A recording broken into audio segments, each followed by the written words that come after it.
Ground politics நேயர்களுக்கு வணக்கம். இன்றைய நேர்காணலில் நம்மோடு இணைந்திருப்பவர் ஊடகவியலாளர் திரு சேகுவார் அவர்கள். சார் வணக்கம். வணக்கம். நேற்றைக்கு முன்னாள் அமைச்சர் ஏவாவேலு அவர்கள் வீட்டில நெடுஞ்சாலைத்துறையில முறைகேடு செஞ்சதா ரைட் நடத்தியிருக்காங்க, லஞ்ச ஒழிப்புத்துறை. ஸோ இத எப்படி பார்க்குறீங்க? ஸ்டாலின் அவர்கள் இது அரசியல் பழிவாங்கும் நோக்கத்தோட தான் நடைபெற்றிருக்கு அப்படின்ற மாரி சொல்றாரு. இந்த மாநில அரசாங்கம் உண்மையிலேயே அப்படி நடந்திருந்துச்சு அப்படின்னா, ஏதாவது ஒரு ஆதாரங்கள கண்டுபிடிச்சிருக்கணும், இல்ல வெளியிட்டிருக்கணும்.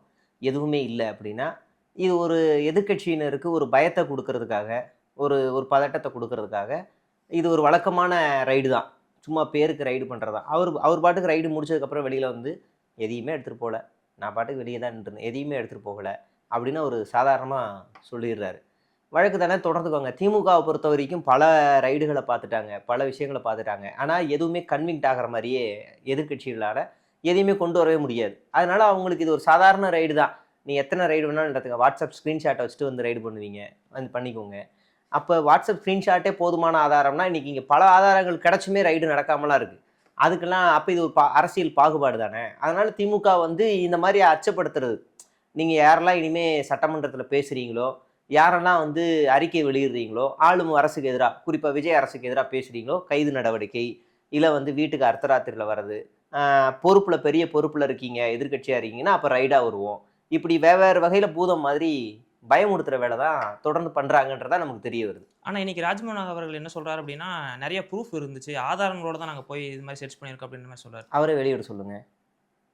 வச்சிருக்க ஆளுங்கட்சி அவரு தானே. சிபிஎஸ்சில எந்த ஸ்கூல்ல, எந்த பள்ளி தலைமை ஆசிரியர்கிட்ட அப்ரூவலுக்காக அன்பில் மகேஷ் காசு வாங்குனாரு? அவரே வெளியிட சொல்லுங்க. அப்ப அவங்க தானே ஆளுங்கட்சி. நாங்க ஆளுங்கட்சி, தலைமை ஆசிரியர்கள், பள்ளி ஓனர்கள் நீங்கள்லாம் தைரியமா இருங்க. நாங்க இருக்கோம் அப்படின்னு ஒரு தைரியம் கொடுத்துட்டு வந்து சொல்லுங்க. கேட்டா கண்டே பிடிக்க முடியல. விஞ்ஞான ஊழல். என்ன இது கூத்தா இருக்கு? நமக்கு புரியலையே. இதெல்லாம் சும்மா மிரட்டுற வேலை தானே. நீங்க ப்ரூஃப் காட்டுங்க. ஏதாவது ஒண்ணு காட்டுங்க. அறநிலைத்துறையில இவ்வளவு நடந்திருக்குன்னு காட்டுங்க. ப்ரூஃப் காட்டுங்க. இப்போ குற்றச்சாட்டுகள் நம்ம ஈஸியா வச்சுட்டு போயிட்டே இருக்கலாம். எங்க, எப்ப, எவ்வளவு கோடி, யாரால, எதனால, எந்த நாள்ல, எந்த இன்சிடென்ட்ல இவ்வளவு வந்துச்சு, இவ்வளவு கொள்ளையடிச்சாங்கன்னு நமக்கு ஒரு ப்ரூஃப் காட்டுங்க. 1% ப்ரூஃப் கூட இல்ல. ஒரு சாதாரணமா ஒரு பேர்ல வந்து ஒரு பயமுறுத்தி பார்க்கறது தான். நான் சொல்றேன், அறநிலைத்துறையிலயும் சரி, சிபிஎஸ்சிலையும் சரி, இல்ல ஏவாவில்லையும் சரி, எதுலையுமே ப்ரூஃபே இல்ல. கேட்டா விஞ்ஞான ஊழல் அப்படின்னு ஒரு கதையை கொடுக்கறது. விஞ்ஞான ஊழலை கண்டுபிடிக்காத அளவுக்கு பாஜக என்ன மெத்தன போக்காவா இருக்கு. இப்ப சிபிஎஸ்சி இருக்கு. சிபிஎஸ்சி கடந்த ஆட்சியில திமுக இருந்திருக்கு. மத்தியில பாஜக இருந்திருக்கு. சிபிஎஸ்சி யார் கண்ட்ரோல்ல வரும்? Central government. சென்ட்ரல் கவர்மெண்ட்டோட கீழ வர்றதுகிட்ட போய் மாநில அரசாங்கம் போய் லஞ்சம் வாங்குமா? அறிவு வேணாம். சரி ஏதோ பண்றாங்க. அது இப்படியா பண்ணுவாங்க? இந்த ஒரு கூமுட்டத்தனமான அறிவு வேணாம். அப்படியே தான் வாங்குவாங்களா? அப்படியே வாங்கியிருந்தாலும் பாஜகவே வலை விரிச்சு, இந்தா நாங்க அனுமதி தரோம். நீ அவன்கிட்ட காசு கூட அவங்க அனுமதி தரட்டும். அப்படி வலை விரிச்சு அவங்கள தூக்காது போன கல்வித்துறை அமைச்சர்களை. எந்த காமன் சென்ஸ்ல இந்த வழக்கை வந்து போடுறாங்கன்னு தெரியல. வேற ஏதோ ஒரு பிரைவேட் ஸ்கூல் அப்படி இப்படின்னா கூட பரவாயில்ல. சிபிஎஸ்சிக்கு இது மாதிரி வாங்கியிருக்காங்கன்றார். சரி, அதை சொன்ன நபர் யாருன்னு பார்த்தா தலை சுத்துது. ஆஹா, பிரபலமான ஆளா இருக்காரு. அவரை பத்தின டீட்டெயிலாக எடுத்துக்கிட்டு இருக்கோம். தனியா எக்ஸ்க்ளூசிவா ஒரு வீடியோ வெளியிட போறோம். நேற்றைக்கு மின்சாரத்துறையில நிறைய ஊழல் நடந்திருக்கதா ஒரு வெள்ளை அறிக்கையை வெளியிட்டிருக்காரு அமைச்சர் நிர்மல்குமார் அவர்கள். அதுல 58,000 கோடிக்கு மேல செந்தில் பாலாஜி அவர்கள் ஊழல் செஞ்சுட்டாங்க அப்படின்ற மாதிரியும் சொல்றாங்க. ஸோ இந்த வெள்ளை அறிக்கை எப்படி பாக்குறீங்க? ஆனா செந்தில் பாலாஜி அவர்கள் என்ன சொல்றாரு அப்படின்னா, திமுகவோட சாதனைகளை தான் வெள்ளை அறிக்கையா வெளியிட்டிருக்காரு அப்படின்ற மாதிரியும் சொல்றாங்க. அதுதான் உண்மைன்னு நினைக்கிறேன் நானும். ஆனா அவங்க என்ன சொல்றாங்கன்னா, இத்தனை வருஷமா இவ்வளவு பணியாளர்கள் நியமிச்சாங்க, இவ்வளவு டிரான்ஸ்ஃபார்மர் பண்ணியிருக்காங்க, புதுசா நிறைய திட்டங்கள் கொண்டு வந்திருக்காங்க. ஆனா இந்த கவர்மெண்ட்ல கடந்த 5 வருஷத்துல எதுவுமே பண்ணல அப்படின்ற மாதிரியும். இப்போ அவர் சொன்ன டேட்டாலே சொல்றேன். 2001 to 6 வரைக்கும் இபில மட்டும் இருந்த நஷ்டங்கள் எவ்வளவுனா 8,355 கோடி ரூபாய் நஷ்டம். ஜெயலலிதா பீரியட். 2006ல இருந்து 11 வரைக்கும் அது அப்படியே 3 மடங்கு உயருது. கலைஞர் பீரியட்ல 35,463 கோடி வரைக்கும் நஷ்டமாகுது. அதுக்கப்புறமா ஜெயலலிதா நல்ல ஆட்சி தான் நடத்தினாங்க. அப்போ அவங்க மறுபடியும் குறைச்சிருக்கணும்ல. 2 வருஷம் அதிமுக பீரியட்ல ஒரு பீரியட்ல 56,361 கோடி, அடுத்த பீரியட்ல 58,534 கோடி. இப்போ இது இன்க்ரீஸ் தான் ஆயிருக்கணும். ஸ்டாலின் பீரியட்ல நியாயமா பார்த்தா இது இன்க்ரீஸ் ஆயிருக்கணும். அந்த கிரேஸ் வேல்யூலாம் பார்க்கும்போது கிட்டத்தட்ட 20,000 கோடி மைனஸ் ஆயிருக்கு. அதாவது கடந்த அதிமுக ஆட்சியில் 58,500 சில்லற கோடி வருதுன்னா இதுல வெறும் 34,434 கோடி வந்திருக்கு. யாருக்காவது இபி இஷ்யூ கடந்த பீரியட்ல இருந்திருக்கா? 2021ல கேம்பெயின் பண்ணதெல்லாம் எப்படி இருந்துச்சுன்னா, திமுக ஆட்சிக்கு வந்தா கரண்டே இருக்காது, கரண்ட்டை பிடுங்கி விட்டுருவாங்கல்ல, அவ்வளோலாம் பண்ணாங்க. இந்த 5 வருஷத்துல இபி சம்பந்தமா இந்த ஒரு மாசம் புகார் மாதிரி எங்கேயாவது வந்துச்சா? இவங்க சொல்ற குற்றச்சாட்டுன்னா பழைய டிரான்ஸ்ஃபார்மர் அதே பழைய டிரான்ஸ்ஃபார்மர் வச்சு தானே ஏப்ரல் மாதம் வரைக்கும் இந்த அரசாங்கம் எல்லாமே மின்சாரத்தை விநியோகம் பண்ணியிருக்கு. இப்போ நம்ம டேட்டா படி பார்த்தா தமிழ்நாட்டுக்கு தேவையான மின்சார கொள்முதல் தாராளமாகவே இருக்குது. நம்ம தனியாக நம்ம கொள்முதல் பண்ணுறோம், ப்ரைவேட்லேருந்து இவ்வளோ வாங்குகிறோம், அது இருக்குன்றீங்க. அப்புறம் ஏன் கரண்ட் கட் ஆகுதுன்ற உண்மையான விளக்கத்தை நீங்கள் கொடுக்கல. அதை விட்டுட்டு ஹார்ட் டிஸ்க்கு காணோம், கருப்பாடு இருக்குது, இல்லைனா திருடிட்டு போயிடுற ஃபீஸ் கேரை திருடிட்டு போயிடுறாங்க, இல்லைனா எவ்வளவு கதை பழைய டிரான்ஸ்ஃபார்மரு. உண்மையான விளக்கம் மட்டும் நம்ம அமைச்சர்கள் யார்கிட்ட இருந்து வராது. நேற்று வெளியிட்டது இது பார்த்தா திமுக பாசிட்டிவான அறிக்கை மாதிரி தான் இருக்குது. அதே மாதிரி நிதியமைச்சர் வெளியிட்ட அந்த வெள்ளை அறிக்கையும் திமுகவுக்கு சாதகமான அறிக்கை மாதிரி தான் இருக்குது. ஏன்னா அந்த அந்த கடந்த காலகட்டங்களில் அவங்க சிறப்பாகவே செஞ்சுருக்காங்க, இவங்களால மறுக்க முடியல. இந்த பக்கம் அந்த நம்ம கீர்த்தனா அவங்க முதலீடுகளில் குற்றச்சாட்டு சொல்லிட்டு இருக்காங்க. ஆனால் இன்னொரு பக்கம் வேறையா வருது, கடந்த பீரியடில் அவங்களுக்கு ரொம்ப ஒத்துழைப்பு கொடுத்தாங்கன்னு ஒருத்தர் சொல்லிட்டு இருக்காரு. அப்போ இவங்களால குற்றச்சாட்டுகளையோ ஊழல்களையோ நிரூபிக்கவே முடியலை. ஏன்னா பண்ண முடியல. கேட்டால் நம்ம ஒரு கான்ஸ்பிரசி தியரி, இவங்க இவங்க மேலே நிறைய இருக்குது, 2G வழக்கு இருக்குது, அப்போ இதெல்லாம் சொன்னால் மக்கள் நம்புவாங்க, இது விஞ்ஞான ஊழல்னு சொல்லிடுவோம், அப்படின்னா விஞ்ஞான ஊழல் அப்படின்னு ஒரு கான்ஸ்பிரசி தியரி சொல்லிட்டாங்க. அவ்வளோதான். அதுலேருந்து இவங்களும் கீழே பரப்ப ஆரம்பிச்சிடுறாங்க. இப்போ அடுத்ததான் மதிமுகவில் இன்னைக்கு ஒரு கூட்டம் நடத்தியிருக்காங்க. அதில் என்ன சொல்கிறாங்க அப்படின்னா, திமுகவோட இனி தொடர்ச்சியாக பயணிக்க வேண்டாம் அப்படின்ற மாதிரியான ஒரு முடிவு நாளைக்கு பொதுக்குழு கூட்டத்தில் நாங்கள் அறிவிச்சிடும் அப்படின்ற மாதிரி சொல்கிறாங்க. ஆனால் அதில் என்ன சொல்கிறார் அப்படின்னா, வைகோ அவர்கள் கடந்த 9 வருஷமாக நாங்கள் எங்களோட சுயமரியாதை இழந்துட்டு தான் நாங்கள் திமுகவில் இருந்தோம் அப்படிங்கிற மாதிரி ரொம்ப பயங்கரமாக ஒரு குற்றச்சாட்டு வச்சிருக்காரு. ஸோ இது எப்படி பார்க்குறீங்க இந்த குற்றச்சாட்டு? விஜய் ஜெயிச்சதுக்கு அப்புறமும் விஜய் ஸ்டாலின் அவர்கள் வீட்டில் பார்க்க வரும்போதும் வைகோ அங்கே தான் இருந்தார்ல, அப்போ கூட சுயமரியாதை வீட்டில் இல்லாமல் இருந்தாரோ? கல்யாணத்தில் கூட ரீசெண்டாக பார்த்துருக்காங்க, ஒன்றா தான் பக்கத்தில் உட்காந்துருந்தார் போல இருக்கு. அவர் மக்கள் நல கூட்டணியில் வரும்போதே அவர் எந்த கூட்டணிக்கெலாம் போகிறாரோ அந்த கூட்டணி விளங்காது. அதில் முதல்ல சூதாரிச்சது யாருன்னா ஜெயலலிதாவை தான்.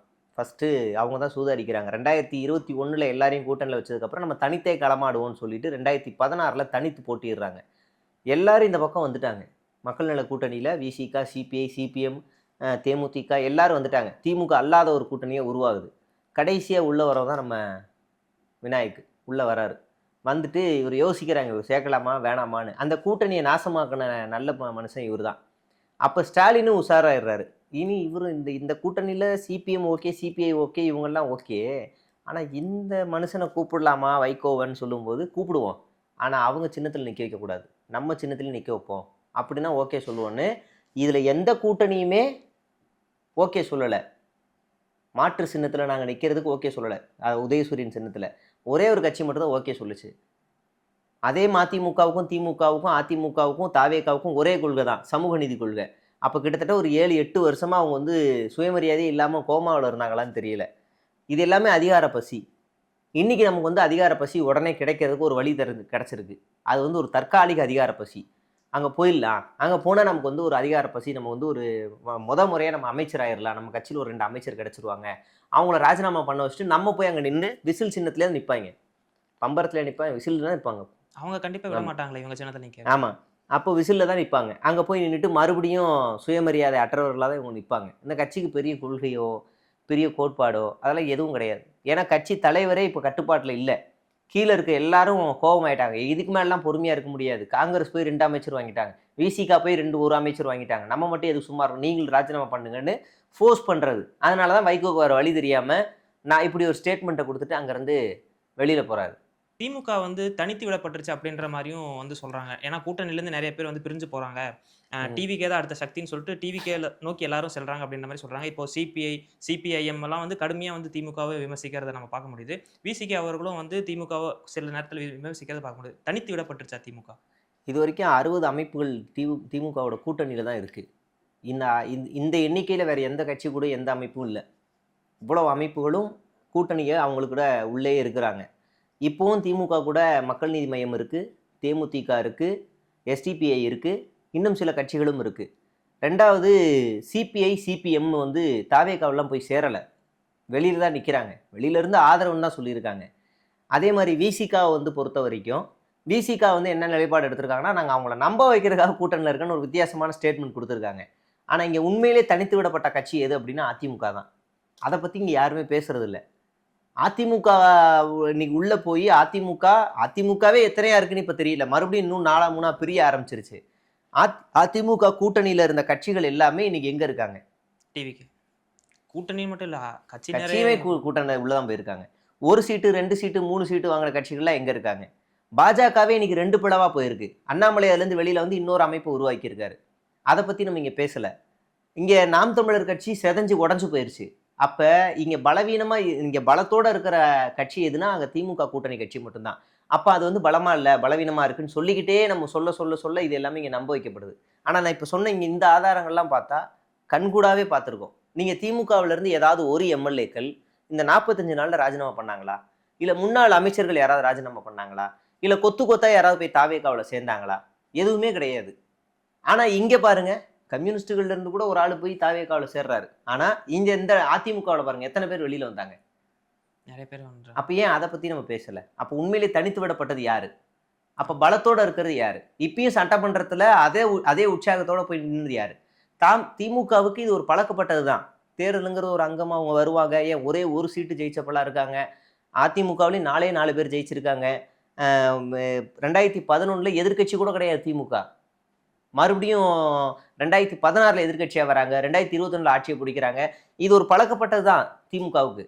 ஆனா நம்ம அதை பலவீனப்படுத்துறதுக்காக தான் இப்ப தாவேகா எல்லா ஊடகங்களையும் வளைச்சு போட்டு இப்படி ஒரு கான்ஸ்பிரசி தியரியில இப்படி ஒரு நரேட்டிவ் செட் பண்ணி ஒரு டைட்டில் கொடுத்து திமுக பலவீனம் ஆயிடுச்சு, திமுக பலவீனம் ஆயிடுச்சுன்னு சொல்ல வச்சுக்கிட்டு இருக்காங்க. அவ்வளவுதான் இதோட கான்செப்ட். நம்ம உள்ள போய் கொஞ்சம் ஆராய்ஞ்சு பார்த்தா அதிகமா பலத்தோட கூட்டணி கட்சிகளோட உறுதியா நிக்கிறது பார்த்தா இவங்களோட தான் இருக்காங்க. கே நேரு என்ன சொல்றாரு அப்படின்னா, ஸ்டாலின் அவர்கள் வந்து விரைவில் வந்து சட்டமன்றத்துல வரப்போறார் அப்படின்ற மாதிரி சொல்றாங்க. ஸோ இதை பை எலெக்ஷனை வச்சு சொல்றாரு பார்க்கலாமா? பை எலெக்ஷன்ல ஸ்டாலின் அவர்கள் நிக்க போறாரா? எனக்கு தெரிஞ்சு வாய்ப்பு இல்லை. வாய்ப்பு இல்லை. நிக்க மாட்டாருன்னு நினைக்கிறேன். எனக்கு தெரிஞ்சு வாய்ப்பு இல்லை. மேபி நின்னா அது நான் கட்சிக்காரன் கிடையாது. அந்த கட்சி தான் அது முடிவெடுக்கணும். அது என்ன ஆகும்னு நமக்கு தெரியல. இப்போ கடைசியா வந்து திமுக ஆட்சியில நிறைய திட்டங்கள் வந்து கொண்டு வந்திருக்காங்க. அதாவது பாலம் கட்டுறதா இருக்கட்டும், இந்த மாதிரி ரோடு போடுற விஷயங்களா இருக்கட்டும், இந்த மாதிரி விஷயங்கள் எல்லாமே வந்து தொடர்ச்சியா டிவிகே அரசு வந்து ரத்து பண்ணிக்கிட்டே இருக்காங்க. என்ன காரணம் சொல்றாங்க அப்படின்னு பார்த்தோம்னா, அதோட மதிப்பை விட இவங்க கூடுதலா வந்து ரேட் ஃபிக்ஸ் பண்ணி வந்து குடுத்துருக்காங்க. இதனால வந்து கவர்மெண்ட்டுக்கு ஏகப்பட்ட நஷ்டங்கள் வந்து ஏற்பட போகுது அப்படின்ற மாதிரி சொல்லிட்டு நிறைய டெண்டர்கள் வந்து ரத்து செய்றாங்க. ஸோ இதை எப்படி பார்க்குறீங்க? நிறைய டெண்டர்கள் ஈவன் டிஐபிஆர் முதற்கொண்டு எல்லாத்தையுமே அவங்க ரத்து பண்ண போறாங்க. அதுல என்ன காரணம்னா ஒரு காழ்ப்புணர்ச்சி தான். இவங்க இந்த டெண்டரை விட்டுட்டா நம்மளால சம்பாதிக்க முடியாதுல்ல. இந்த டெண்டர் அதுக்காக இந்த காரணங்கள். இப்ப நம்ம அந்த டெண்டர் மறுபடியும் இவங்க போடுவாங்கல்ல, அப்ப இவங்க மாட்டுவாங்க.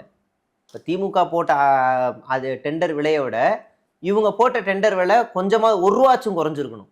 அப்படி குறையுதா இல்லையான்னு நம்ம செக் பண்ணிடுவோம். அப்போ மாட்டிக்குவாங்க இவங்க. இது வந்து ஒரு காழ்ப்புணர்ச்சியிலிருந்து வர ஒரு விஷயம்தான். அதிகமாக விலை இந்த நடைபாதைக்கான டெண்டரில் வந்து அதிகமாக வித்துட்டாங்க அப்படின்னு எப்படி இவங்க போடும்போது நமக்கு தெரிஞ்சிடும். அதே மாதிரி திமுக கொண்டு வந்த திட்டங்களுக்கு ஸ்டிக்கர் மாற்றி வண்டியை ஓட்டுறது இவங்க நம்புறாங்க. அதுதான் எனக்கு ஆச்சரியமா இருக்கு. இங்கே பாருங்க, முதலமைச்சர் படமே இல்லாத ஸ்கூல் பேக். அது எப்படி ஆட்சிக்கு வந்து 10 நாளில் ஒரு டெண்டரை சைன் பண்ணி அத்தனை மாணவர்களுக்கும் பேக்கை பிரிண்ட் அடிச்சு கொடுக்க முடியும்? அது கடந்த ஆட்சியில இருந்தே அமலில் இருக்குங்கிறது கூட இவங்களுக்கு புரியல. இந்த பஸ்ஸு கூட திமுக ஆட்சி கொண்டு வந்தது தான். என்னமோ இவங்க டெண்டர் போட்டு பண்ணது மாதிரி இவர் சொல்றாங்க. அது எப்படி ஒரு மாசத்துல அவ்வளவு பஸ்ஸை டெண்டர் பண்ணி உற்பத்தி பண்ண முடியுன்றதே உங்களுக்கு தெரியல. அப்ப கடந்த ஆட்சியில கொண்டு வந்த எல்லாத்துக்குமே ஸ்டிக்கரை மட்டும் மாத்தி மாத்தி மாத்தி ஒட்டி இப்ப டெண்டர் எல்லாமே ரத்து பண்ணிட்டு இந்த டெண்டர்லாம் இவங்க கொள்ளையடிக்கிறது தான். நம்ம அறப்போர் இயக்கம் மறுபடியும் நிறைய வேலை இருக்குன்னு நினைக்கிறேன். அவங்களுக்குலாம் மறுபடியும் இறங்குவாருன்னு நினைக்கிறேன் அவர்லாம். அதாவது ஸ்கூல்ல வந்து பேக்ல வந்து முதலமைச்சர் படம் இல்லைன்னு சொல்றீங்க. ஆனா கிளாஸ் ரூம்ல கொண்டு வந்து வச்சுட்டாங்க. மாட்டிக்கிறாங்க. அது அசிங்கமா இருக்காது, எங்களுக்கு கூச்சமே இருக்காது. நாங்க அந்த சீன் எல்லாம் போட மாட்டோம். இப்போ விஜயோட ஃபோட்டோ ஸ்கூலோட ஃப்ரண்ட்ல போர்டுக்கு மேலே இருந்துச்சுன்னா உளவியலாவே அந்த மாணவர்களுக்கு என்ன இருக்கும்? அவன் விஜய் நடித்த பாட்டு பாடிக்கிட்டே இருப்பான். ஆல்ரெடி பாட்டு பாட வச்சுட்டாங்க. 2ல் 1 தொடலாம் அப்படின்னு பாடிக்கிட்டே தான் இருக்காங்க. இவ்வளவு ஒரு அரசு பள்ளியை பின்னோக்கி போகிறதுக்கான எல்லா வேலையும் நடக்குது. ஒருவேளை இந்த அரசு பள்ளியினுடைய தரம் வரக்கூடிய காலங்களில் பின்னாடி போச்சு அப்படின்னா அது முழுக்க முழுக்க பொறுப்பேற்றுக்க வேண்டியது கல்வித்துறை அமைச்சராக இருக்க ராஜ்மோகன் தான். அம்பேத்கர் சொன்ன ஒரு வசனத்தை தான் இவங்ககிட்ட சொல்ல விரும்பணும். நீ உன்கிட்ட ஒரு கடமை கொடுத்துருக்காங்கன்னா நீ அதை கொண்டு போற அப்படின்னா ஒன்று அதை ஒரு படி முன்னாடி கொண்டு போ, இல்லைன்னா எடுத்த இடத்துல அப்படியே வச்சிரு. தயவு செய்து பின்னாடி மட்டும் கொண்டு போயிடாத அப்படின்னு சொல்லுவார். அதை தான் இவங்ககிட்டையும் சொல்லணும். நீங்கள் கல்வியில் சிறந்த தமிழ்நாடுன்னு இப்போதைக்கு இருக்குது. அதை உங்களால் முன்னாடி கொண்டு போனால் நாங்கள் எல்லாருமே உங்களுக்கு ஃபயர் விடுவோம். இல்லை அப்படியே கூட வச்சுருங்க, ஃபயர் விடுறோம். தயவு செய்து பின்னாடி மட்டும் விட்டுறாதீங்க. சினிமா மோகத்தில் பள்ளி மாணவர்களை விஜயுடைய பிறந்தநாளுக்கு கடத்திட்டு போகிற மாதிரி வெளியே கொண்டு போகிறது, பள்ளி வளாகத்துக்குள்ளே விஜயோட பிறந்தநாளை கொண்டாடுறதுன்னு ஏகப்பட்ட ரகளைகள் நடந்துக்கிட்டு இருக்குது. கட்சியோட தலைமையாவது கிழமையாவது நாங்களாம் அப்படி தான்டா பண்ணுவோன்னு கீழே பண்ணிக்கிட்டு இருக்காங்க. என்ன இன்ஸ்ட்ரக்ஷன்ஸ் வந்தாலும் சரி அவங்க பாட்டுக்கு நேராக பள்ளிக்கூடத்துக்குள்ளே போயிடுறது. விஜய்க்கு வாழ்த்து சொல்லுங்க பிள்ளைகளா அப்படிங்கிறது. அவங்களும் வெளியில இருந்து ஒரு ஆள் வந்துட்டாங்கன்னா அந்த பீரியட் கட்டடிக்கும் ஜாலியாக இருக்குன்னு அவங்களும் ஒரு ஒரு இயலாமையில் அப்படியே பேசுறது இருக்கு. அப்போ இதெல்லாம் பார்க்கும்போது நமக்கு ஏதோ ஒரு பதற்றமான ஒரு சூழலில் வாழ்ந்துகிட்டு இருக்கோமோ அப்படின்னு தான் நமக்கு எல்லாருக்குமே தோணுது. அதாவது அது பண்ணக்கூடியவங்க வந்து அரசு அதிகாரிகளோ, இல்ல எம்எல்ஏ ஆஃபீஸ்ல இருந்தோ அப்படி யாரும் போறதில்ல. சும்மா ஒரு கடைக்கூட நிர்வாகிகள் எம்எல்ஏவே போகக்கூடாது. நிர்வாகிகள்லாம் போய் ஒரு அரசு பள்ளியில வந்து ஒரு ஆதிக்கம் செலுத்துறத வந்து எப்படி பார்க்குறீங்க? எம்எல்ஏவே முதல்ல ஸ்கூலுக்கு போகக்கூடாது. ஏதாவது ஒரு ஃபங்க்ஷன் நடந்துச்சுன்னா மட்டும்தான், அதுவும் தலைமை ஆசிரியர் அனுமதி கூப்பிட்டா மட்டும்தான் போகணும். சும்மாலாம் போய் எம்எல்ஏ கூட போகக்கூடாது. அமைச்சரே சம்பந்தப்பட்ட அமைச்சர் தான் போகணும். நம்ம ஆளுங்க என்ன பண்ணிட்டாங்கன்னா, எல்லாருமே கல்வித்துறை அமைச்சரா இருக்காங்க. எல்லாருமே கல்வித்துறை அமைச்சர். அதுக்கு அடுத்ததா பாதி பேர் வந்து மருத்துவத்துறை அமைச்சர், சுகாதாரத்துறை அமைச்சரா இருக்காங்க. ஒண்ணு ஆஸ்பத்திரி இல்லன்னா ஸ்கூலு. என்ன பிரச்சனை அப்படின்னா, கடந்த காலத்துல திமுக அரசாங்கம் ஏராளமான பள்ளிக்கூடங்களையும், ஏராளமான சுகாதார நிலையங்களையும் கட்டி வச்சுட்டாங்க. எல்லாருக்கும் வீட்டு பக்கத்துல அது 2 தான் இருக்கு. அதனால டக்கு டக்கு டக்கு டக்குன்னு ஓடிடுறது. இப்போ 3வதா அம்மா உணவகம். அம்மா உணவகம் ஜெயலலிதா கட்டி வச்சுட்டு போயிட்டாங்க. அதனால அம்மா உணவகத்துக்குள்ள ஓடிடுறது. ஈபிக்கு போயிட்டு இருந்தாங்க. கரண்ட் அடி செத்து போயிருவோன்ட்டு அதனால அந்த பக்கம் போறதில்ல. இல்லைன்னா அங்கேயும் போக ஆரம்பிச்சிருப்பாங்க. இதுதான் அவ்வளவுதான் மேட்டர். கடைசி வரைக்கும் தோத்து போன அமைச்சர், தோத்து போன எம்எல்ஏ கேண்டிடேட்லாம் உள்ள போறாங்க. அதான் கொடுமை. நீ யார்றான்னா நான் வந்து வட்டச் செயலாளரோட எதிர்த்த வீட்டில் இருக்கிற மாமாவோட பக்கத்து வீட்டுக்காரனோட எதிர்த்த புருஷன் அப்படின்ற ஒருத்தன் ஓடுறான் திடீர்னு. யாரா இந்த உறவு முறையை புரிஞ்சுக்க முடியாது. யார் யாரும் உள்ள போறான். விஜய் போட்டோ வச்சுக்கிட்டா போதும் எங்க வேணாலும் போகலாம். விஜய் கொடியை கடிச்சிட்டா போதும் நீங்க நம்பர் பிளேட்டே இல்லாமல் சட்டமன்றத்துக்குள்ள கூட போகலாம். அந்த வீடியோ நான் வெளியிட்டு இருக்கேன். அதாவது இந்த மாரி குழந்தைகள் கிட்ட வந்து நெறையா இந்த மாரி அரசியல்லாம் திணிக்கக்கூடாது. படிக்கிறதுக்கு தான் வராங்க அப்படின்ற மாரி சொல்லி, மேயர் பிரியா அவர்கள் வந்து இந்த மாரி சினிமா பாடல்களோ, இந்த மாரி விஜய் ஃபோட்டோ இந்த மாரிலாம் கொண்டு வரக்கூடாது அப்படின்ற மாரி நேத்திக்கு சொல்லியிருந்தாங்க மேயர் மீட்டிங்ல. அதற்கு வந்து இன்னைக்கு ராஜ்மோகன் அவர்கள் வந்து என்ன சொல்றாரு அப்படின்னா, அப்படி பண்ணணும் அப்படின்னா முதல்ல வந்து நடவடிக்கை வந்து முன்னாள் அமைச்சர் மு.க. ஸ்டாலின் அவர்கள தான் வந்து நடவடிக்கை எடுக்கணும் அப்படின்ற மாரி சொல்லியிருக்காங்க. ஸோ இத எப்படி பார்க்குறீங்க? எந்த பள்ளிக்கூடத்துல வகுப்பறையில முன்னாள் முதலமைச்சர் ஸ்டாலினோட போட்டோ இருந்துச்சு? இல்ல எந்த திமுக நிர்வாகி ஸ்டாலினோட ஃபோட்டோவோ இல்லை உதயநிதி ஃபோட்டோவோ எடுத்துகிட்டு போய் பள்ளி வகுப்பறையில் போய் மாட்டினாங்க? இல்லை உதயநிதி நடித்த அவருடைய பாடலை எங்கேயாவது போய் பாடினாங்களா? இல்லை உள்ளம் கதை கொண்ட கருணாநிதி வாழ்கன்னு யாராவது போய் பாடினாங்களா? யார் போய் பாடினா? இல்ல அதாவது அவர் என்ன சொல்றாரு அப்படின்னா, இப்ப விஜய் அவர்கள் பாடின பாடம் வந்து ஸ்கூல்ல பாடுனாங்கன்னு சொல்லி வைரல் ஆகுற வீடியோ வந்து 2014ல வந்து எடுக்கப்பட்டது. ஸோ அப்படி பண்ணணும்னா அந்த டைம்ல இருக்கக்கூடிய எது 2ல் 1 பார்க்கலாம் நிக்கிரியா தெம்பாங்கிறது 2014ல எடுக்கப்பட்டதா? அப்போ படம் போன வருஷம் ரிலீஸ் ஆகலை பீஸ்ட். என்ன கதை கொடுக்குறாரு அவரு? இல்லை எனக்கு புரியல. இப்போ எல்லோ கலர் பேக்ரவுண்டில் விஜய் இன்னும் சிரிக்கிற ஃபோட்டோ வந்து இப்போ எடுத்தது தானே, இதை தானே எடுத்துகிட்டு போய் மாட்டுறாங்க. அது எப்படி 2014ல் மாட்டினதா வரும்? என்ன பொய் சொல்கிறாரு அவரு? இதெல்லாம் அப்பட்டமான பொய். இப்போ நடந்துக்கிட்டு இருக்கு எல்லாமே. இப்போ பள்ளிக்கூடங்களில் போய் ரைடுன்ற பேரில் அநியாயம் பண்ணிக்கிட்டு இருக்காங்க. இப்போ தான் வந்து நீங்கள் அந்த திருவண்ணாமலை போகிற வழியில் ஒரு தொகுதி இருக்குது. அந்த தொகுதியில் எம்எல்ஏவா பாமகக்காரர் இருக்காரு. நீங்கள் பாமக எம்எல்ஏவுக்குலாம் நீங்கள் மரியாதை கொடுக்கக்கூடாது, எங்களுக்கு தான் கொடுக்கணும். தோத்த கேண்டிடேட் போறாரு. ஏன்னா நாங்க தான் ஆளுங்கட்சின்னு போய் தலைமை ஆசிரியர் மிரட்டுறாரு. அவங்க பயத்துல நிக்கிறாங்க. ஒரு மருத்துவர் வந்து விளக்குறாரு, இங்க என்னென்ன இன்ஃப்ராஸ்ட்ரக்சர்ஸ் இருக்கு, என்னென்ன வசதிகள் இருக்கு, பேஷண்ட்ஸ் எப்படி இருக்காங்க, எத்தனை பேஷண்ட்ஸ் இருக்காங்க, எத்தனை நர்ஸ் இருக்காங்க விளக்குறாங்க. அவர் எல்லாத்தையும் கேட்டுக்கிட்டே பார்த்துட்டு விஜய் போட்டோ எங்க அப்படிங்கிற. ரொம்ப முக்கியம், ரொம்ப முக்கியம். ஆப்ரேஷன் பண்ணிக்கிட்டு விஜய் போட்டோ பார்த்துட்டே இருந்தா பொழைச்சிருவாங்களா? மருத்துவம் தானே முக்கியம். அப்ப என்ன விளம்பரம் ஆட்சி இங்க நடக்குது? விஜய் போட்டோ ரொம்ப முக்கியமா? சரி, விஜய் போட்டோ முதலமைச்சர், தமிழ்நாட்டின் மக்களால் தேர்ந்தெடுக்கப்பட்ட பிரதிநிதி, நிச்சயமா வேணும். ஆனா அந்த புகைப்படத்தை வைப்பதற்கான அதிகாரம் யார்கிட்ட இருக்கு? அதிகாரிகள்கிட்ட இருக்கு. அந்த அதிகாரிகள் அதுக்குன்னு தனியா காசை ஒதுக்கி அந்த போட்டோ ஃப்ரேம் எல்லாம் போட்டு மாவட்ட வாரியா ஒவ்வொரு அலுவலகம் வாரியா அந்த போட்டோ கொண்டு போய் சேர்க்கணும். நீங்க யாரு சேர்க்கறதுக்குன்னு கேட்குறோம். நீங்க யாரு சேர்க்கறதுக்கு? நீ தனியா உங்க கட்சி ஆஃபீஸில் சிலை கூட வச்சுக்க, என்ன வேணாலும் கட்டிக்க, சிலையோ சமாதியோ என்ன வேணாலும் கட்டிக்கங்க, அதுக்கும் பர்மிஷன் வாங்கணும். இங்க ஒரு பொதுத்துறையில இருக்க ஒரு இடத்துக்குள்ள வந்துட்டு நீங்க எப்படி ஆதிக்கம் செலுத்துவீங்க? நான் பொலிட்டிஷியன்ஸை இங்க அரசியலுக்குள்ள கொண்டு வரதே முதல்ல அபத்தமானது. நான் அதில் உடன்படலை. ஆனா இவங்க இன்னும் இதுல அவங்களுக்குள்ள கான்ஸ்பிரசி உள்ள 2 பேருக்குள்ள சண்டை தாவேக்குள்ளே 2 கோஷ்டியா அடிச்சுக்கிட்டு இருக்கு. அவங்களும் கட்சிக்குள்ள வரணும் வரக்கூடாதுன்னு. அதுக்குள்ளே நம்ம போகலை. ஆனா இங்க அரசு அலுவலகங்கள்ல முதலமைச்சர் போட்டோ வைக்கணுமா அப்படின்னு கேட்டா அது உறுதி, அது சட்டம்லாம் கிடையாது. வைக்கணும்னா வைக்கலாம். சரி, தமிழ்நாட்டின் மக்களால் தேர்ந்தெடுக்கப்பட்ட பிரதிநிதி அப்படின்னு வைக்கலாம். ஆனா அதை வைக்க வேண்டிய அதிகாரம் அந்த அதிகாரிகள், சம்பந்தப்பட்ட அதிகாரிகளுக்கு தான் இருக்கே தவிர கிளை, ஒன்றியம், கவுன்சிலர் புருஷன், எம்எல்ஏவோட புருஷன் இப்படியெல்லாம் யாருக்கும் கிடையாது. எம்எல்ஏக்கே முதல்ல கிடையாது, அமைச்சருக்கே முதல்ல கிடையாது. அதிகாரிகள் போய் சொல்லணும், இன்ஸ்ட்ரக்ஷன்ஸ் தான் இவங்க கொடுக்கணும், அவ்வளோதான். இவங்க நடவடிக்கை எடுக்க கூட இவங்களுக்கு அதிகாரம் கிடையாது. சஸ்பெண்ட் பண்ணுறது, 10 நாள் வேலையை விட்டு தூக்குறது, இல்லை வேலையை விட்டே தூக்குறது, இப்படிலாம் எந்த அதிகாரமும் இவங்களுக்கு கிடையாது. அதிகார துஷ்பிரயோகம் நடந்துகிட்டு இருக்கீங்க. பார்க்கல சார். நிறைய விஷயம் நம்மளோட பகிர்ந்துட்டீங்க. நன்றி. நன்றி.